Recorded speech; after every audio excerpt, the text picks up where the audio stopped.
Bismillahirrahmanirrahim. Assalamualaikum warahmatullahi wabarakatuh. Perkenalkan, nama saya Hendra, saya dari Prodi Manajemen. Di video kali ini saya akan menjelaskan tentang mata kuliah Perekonomian Indonesia dengan dosen Bapak Imar SMM dengan judul Krisis Ekonomi. Oke, untuk lebih lanjutnya kita simak ke videonya. Krisis ekonomi adalah keadaan di mana perekonomian di suatu negara mengalami penurunan secara drastis.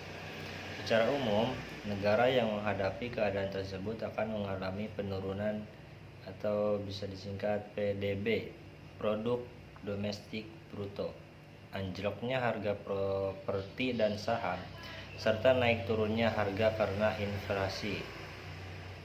Gejala yang muncul saat krisis ekonomi biasanya diawali oleh penurunan belanja dari pemerintah, lalu jumlah pengangguran melebihi 50% dari jumlah tenaga kerja. Selain itu, terjadi pula kenaikan harga pokok yang semakin meroket, penurunan konsumsi yang terendah, penurunan nilai tukar yang tidak terkontrol, dan penurunan pertumbuhan ekonomi yang sangat drastis.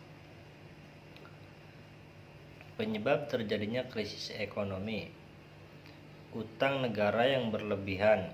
Salah satu penyebab terjadinya krisis ekonomi adalah karena banyaknya beban utang dari utang negara sehingga tidak mampu membayarnya.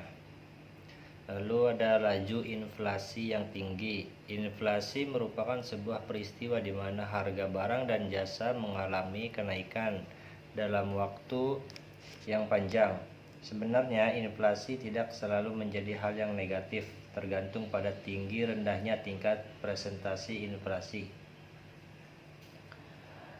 Pertumbuhan ekonomi yang macet. Penyebab lainnya dari krisis ekonomi adalah pertumbuhan ekonomi di suatu negara tidak berkembang atau macet.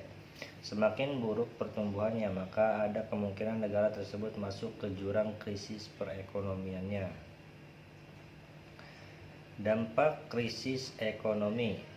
Krisis ekonomi memberikan dampak yang sangat besar bagi negara dan tentunya dari berbagai pihak, mulai dari pemerintah hingga masyarakat.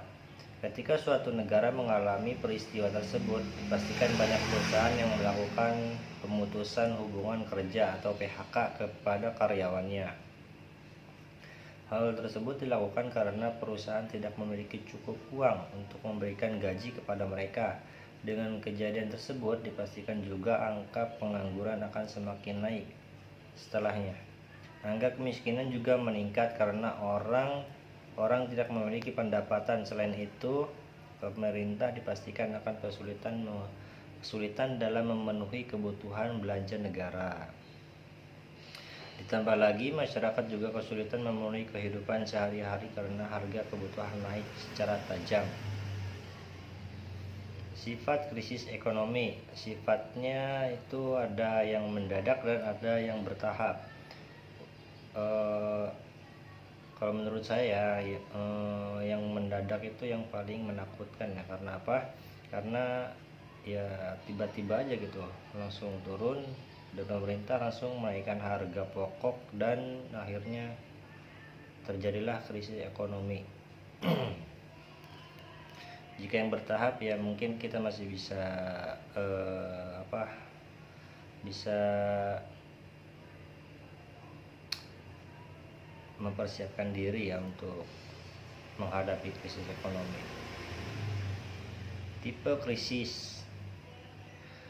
Krisis nomor 1 adalah krisis produksi, nomor 2 krisis perbankan, nomor 3 krisis nilai tukar, dan nomor 4 krisis perdagangan. Lalu nomor 5 adalah krisis modal. Tipe krisis ekonomi ada di jalur transmisi dampaknya.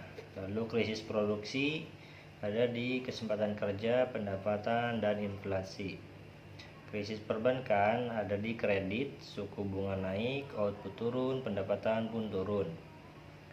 Lalu krisis nilai tukar adanya di ekspor, impor, kesempatan kerja, inflasi, dan pendapatan. Krisis perdagangan adanya di kesempatan kerja atau pendapatan. Krisis modal adanya di pendapatan dan inflasi.